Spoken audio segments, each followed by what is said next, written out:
again, everyone. Today I feel like talking to you about thoughts and the impact they have on our well-being.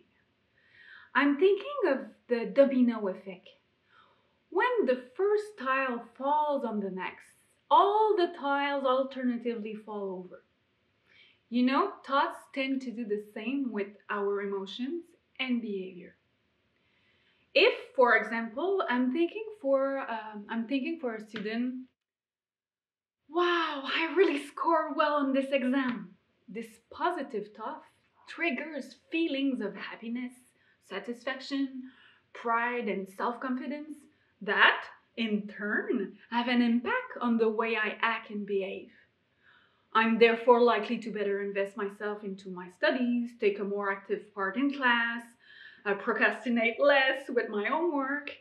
This good mark sets into motion a series of emotion and behaviors, a veritable domino effect.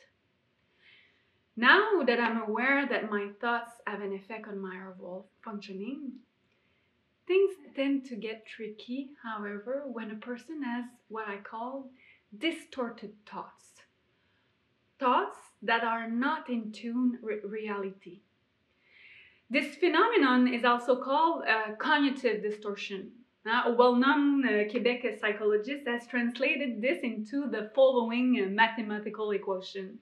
2 plus 2 equals 9. We all know that 2 plus 2 equals 4. The distortion is illustrated here by the fact that you may think that this could equal 9. 9 is not that far from reality. At least not as bad as 2 plus 2 equals 172, which automatically signals that something is very wrong. But far enough from reality to make us lose touch with what's really going on around us. Also, numbers 4 and 9 can quite be similar in their form, as sometimes our perceptions influence us. Cognitive distortion is a normal phenomenon. We all experience it. Problems arise only when we're not aware that we are having them. And they can trigger the domino effect on our feelings and behavior that I just told you about. Let me give you an example. You've just received a barely passable grade on a paper in school. Let's say you got 50%. One distorted thought that might arise is, well, okay, that's it. I'm definitely failing the whole semester. If I say that to myself, how am I going to act from here on after? Chances are I will be discouraged. I might even feel desperate, powerless. What can I do since I'm going to fail and lose a whole semester? So I'm feeling stressed out, desperate, and my self-esteem has gone down the tube. How am I going then to act? Chances are I'm going to maybe skip classes, avoid studying, and not do my homework. As you can see, the distorted thought will trigger a negative domino effect on my feelings and then my behaviors.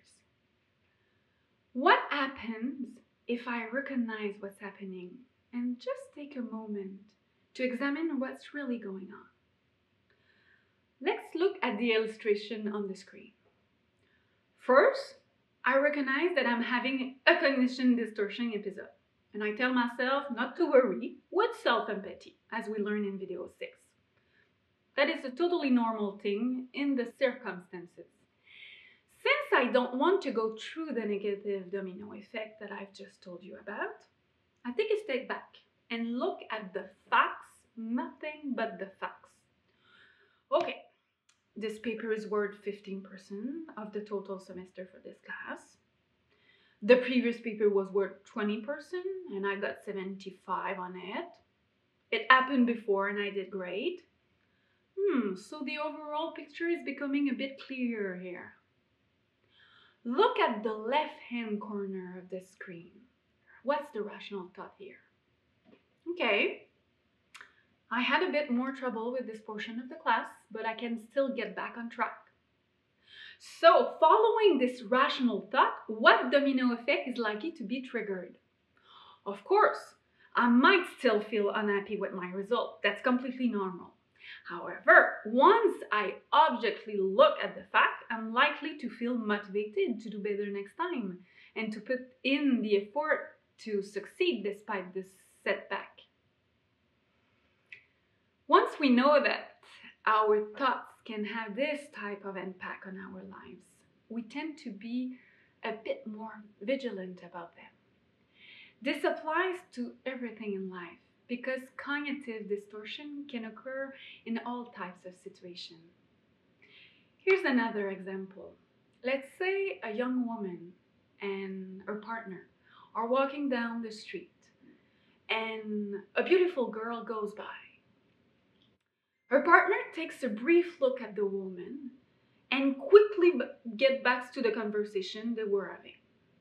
What distorted thought could occur in the young woman's head?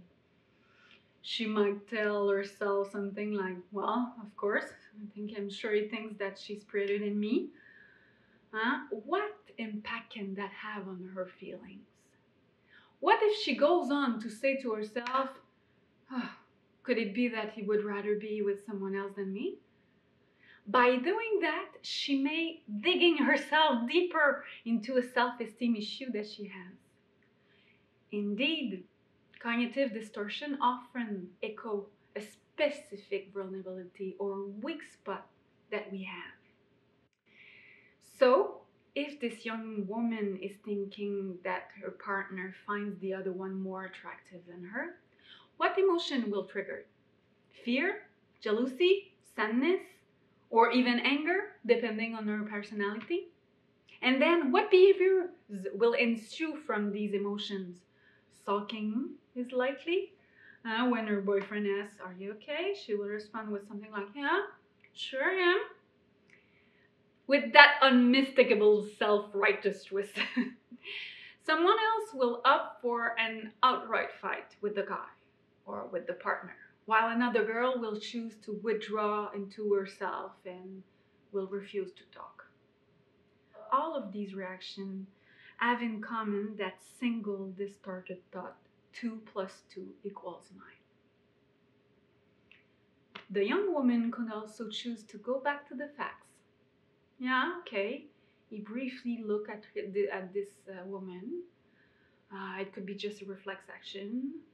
And if not, if he really does find her more attractive than me, so what? That doesn't take anything away from my own value.